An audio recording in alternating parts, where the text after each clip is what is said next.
बुद्ध वचन की श्रृंखला को आगे बढ़ाते हुए आज हम तुलसी द्वारा रचित हनुमान चालीसा का वाचन करेंगे और उसकी व्याख्या करेंगे कि इसमें ऐसा क्या है, इसको करना चाहिए या नहीं करना चाहिए आदि पर विचार करेंगे। तो पहले इसका वाचन करते हैं और देखते हैं इसमें लिखा क्या है। जय हनुमान ज्ञान गुण सागर, जय कपीस तिहु लोक उजागर। राम दूत अतुलित बल धामा, अंजन पुत्र पवन सुत नामा। महावीर क्रम बजरंगी, कुमति निवार सुमति के संगी।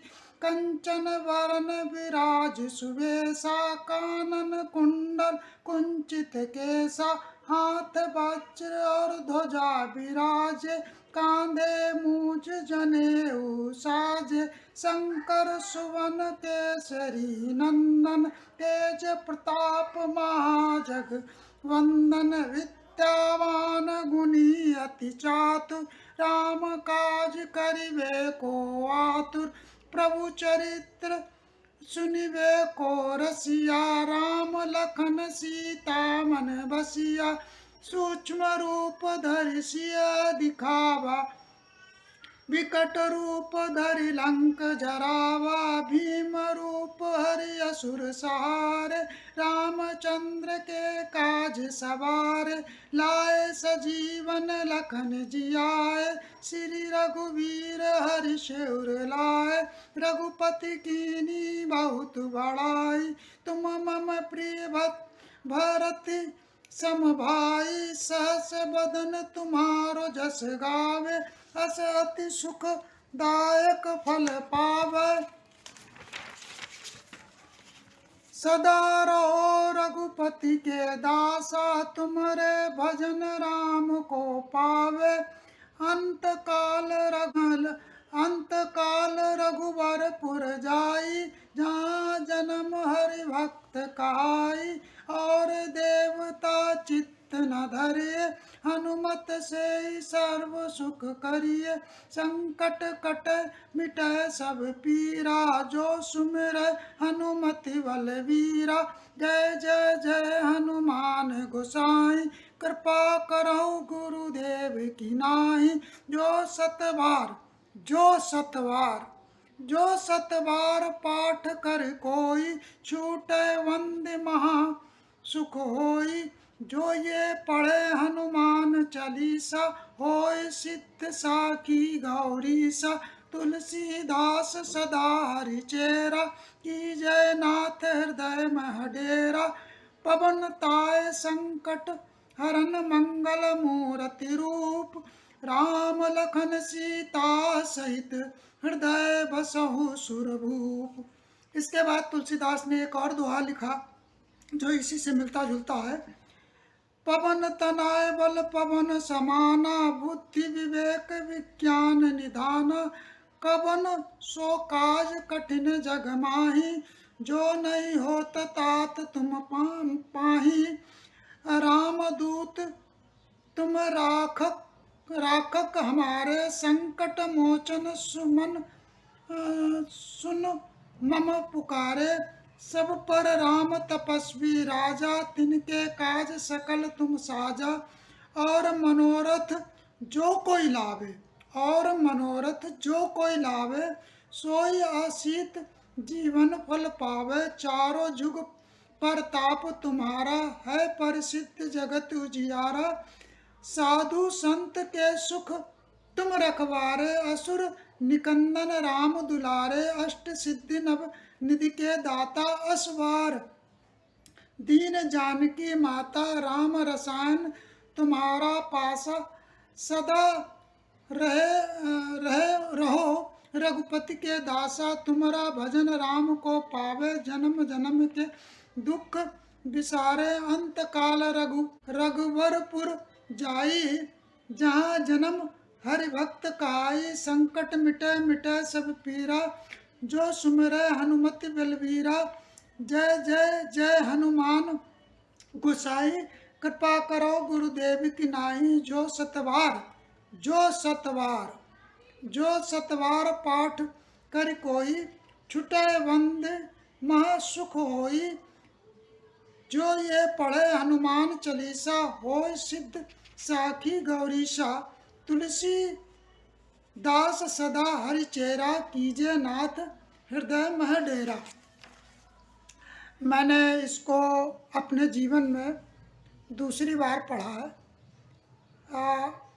एक बार जब ये विचार आया कि हनुमान चालीसा के बारे में ज़रा ध्यान से पढ़ा जाए और देखें क्या है, तो मैंने इसको पढ़ा।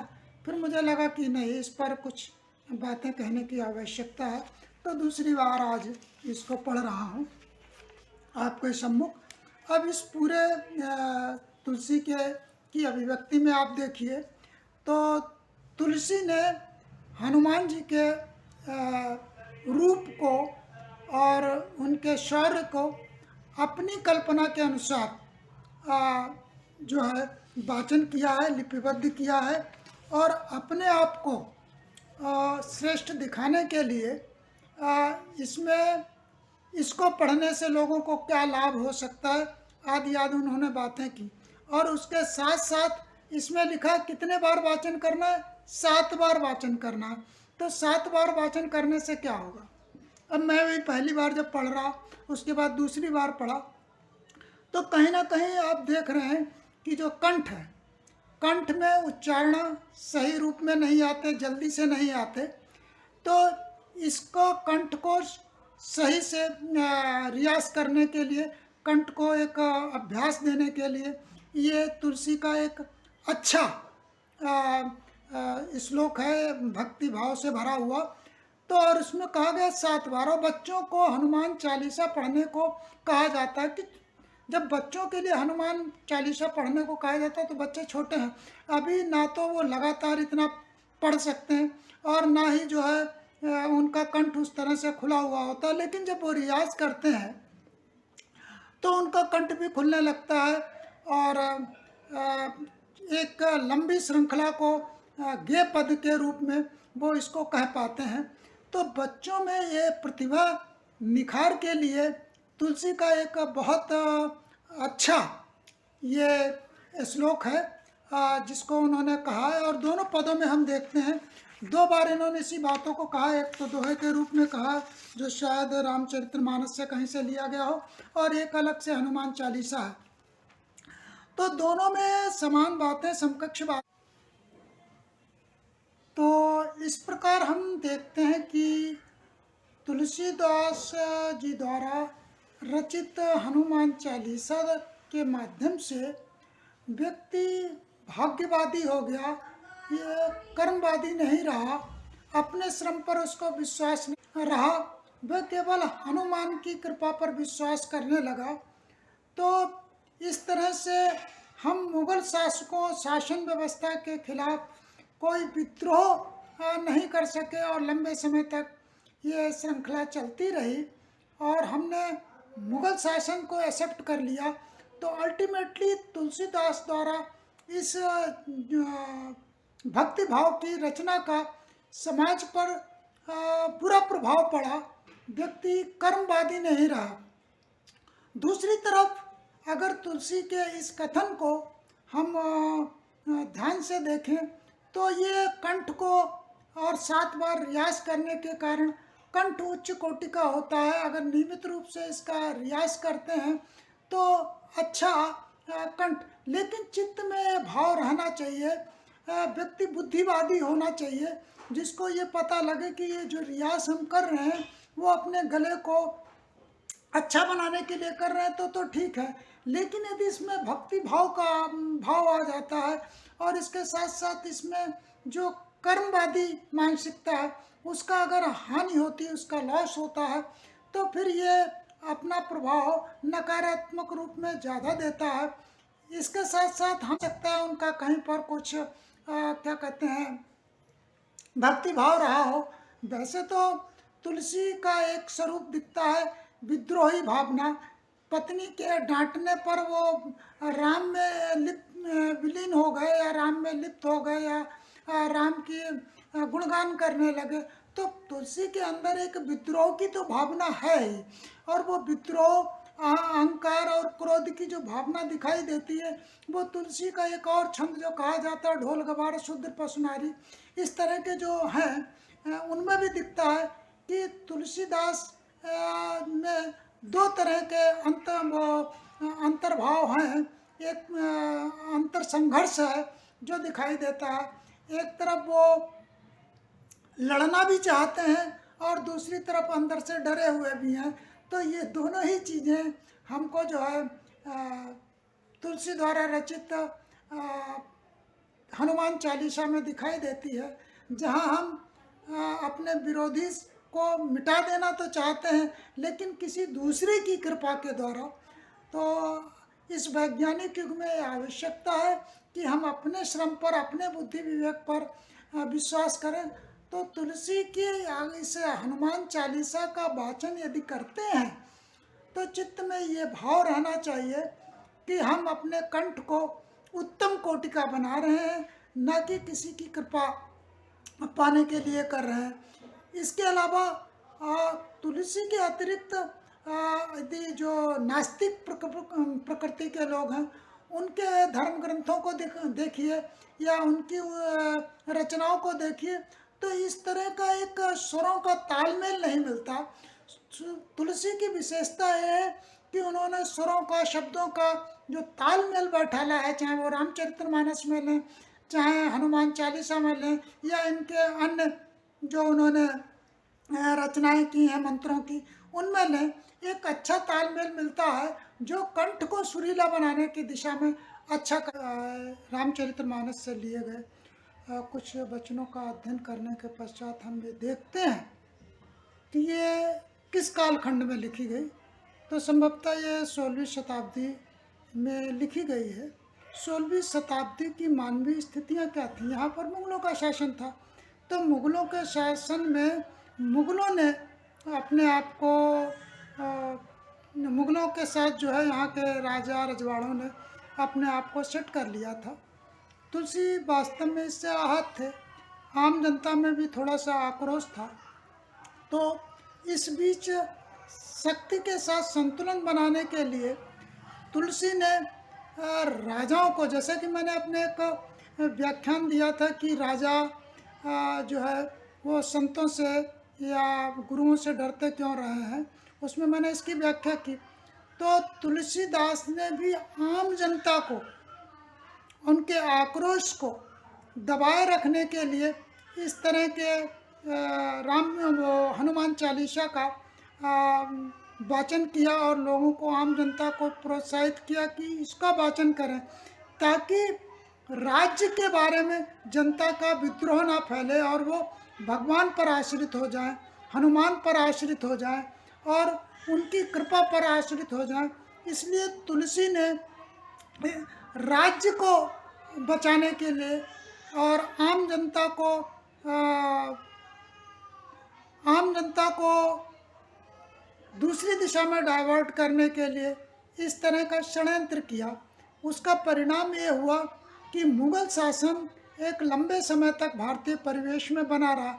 अगर तुलसी के द्वारा इस तरह की रचनाएं न की होती तो शायद हम मुगलों के प्रति विद्रोह कर देते और शायद हम कोई नया अच्छा शासन देख पाते। तो तुलसी ने अल्टीमेटली जो है प्रोटेक्ट किया है राज्य को इस तरह से प्रोटेक्ट किया है, राज्य की दुर्व्यवस्थाओं को जो है प्रोटेक्ट किया है, आम जनता के में आक्रोश ना फैले, इसकी उन्होंने व्यवस्था की इस हनुमान चालीसा के द्वारा, जिसमें व्यक्ति ने अपने दुखों का कारण जो है वो हनुमान को मान लिया और या अपने दुखों के को जो है निदान कर्ता के रूप में हनुमान को मान लिया और स्वयं प्रयास करना छोड़ दिया। कदम है। तो इसी के साथ मैं अपनी वाणी को विराम देता हूँ। तुलसी की इस रचना के लाभ भी हैं, हानि भी हैं। हानियाँ ज़्यादा हुई हैं, इसलिए हमारे बुद्धिजीवी, पुरोहित, पंडितों, ब्राह्मणों और भिक्षुओं आदि जो भी धर्म गुरु हम कहते हैं, उनको नए सिरे से विचार करना पड़ेगा क्योंकि वर्तमान व्यवस्था में आम जनता त्राही त्राही कर रही है। विश्व व्यवस्था भी गड़बड़ है और देश की शासन व्यवस्था भी गड़बड़ है। इसलिए हमारे सभी संतों महापुरुषों को नए सिरे से इस पर विचार करना पड़ेगा कि हम आज जिस दुर्गति की अवस्था में है, उस दुर्गति का कारण वास्तव में क्या चीज़ें हैं। क्योंकि जो धर्म ग्रंथ या जो हम वाचन करते हैं, जिस परिवेश में रहते हैं, कहीं ना कहीं उसी का दोष होता है। इसलिए हमारी लगातार दुर्गति होती जाती है। इस दुर्गति से निपटने का काम जो है वो हमारे संतों महापुरुषों का होता है। न्यायपालिका से अपेक्षा ना करें। न्यायपालिका का काम सिर्फ होता है शासन को प्रोटेक्ट करते रहना, शासन के प्रोटेक्शन के लिए ही काम करती है। पहले ये काम जो है हमारे संतों ने किया है, शासन के प्रोटेक्शन का, जनता को डाइवर्ट करने का काम किया। इसके विपरीत कुछ संतों ने जब जब समानता की बात उठाई तो ये विद्रोह उत्पन्न हुए हैं। तो उन संतों को मरवा दिया गया या भांति भांति से दंडित किया गया, ये चीज़ें हम देखते हैं। और बाद में फिर उन्हीं को खुदा, उन्हीं को ईश्वर, उन्हें पैगंबर बनाकर जो है पूजा भी उन्हीं राजाओं ने की है। तो इस चीज़ों को समझना पड़ेगा। हम तुलसी की निष्पक्ष आलोचना कर रहे हैं, तो लाभ भी हैं, हानि भी हैं, लेकिन सारा काम मैं नहीं कर सकता। कुछ काम जिन्होंने चोला ले रखा है, चाहे भगवा चोला ले रखा है, चाहे चीवर ले रखा हो, चाहे सफ़ेद कपड़े पहनते हो, या जो अपने आप को धर्म गुरु कहते हैं, कुछ जो कदम है। तो इसी के साथ मैं अपनी वाणी को विराम देता हूँ। तुलसी की इस रचना के लाभ भी हैं, हानि भी हैं। हानियाँ ज़्यादा हुई हैं। रामायण से लिए गए जी द्वारा रचित हनुमान चालीसा और आते हैं, तो इसलिए किसी एक को मंत्र कह देना या वो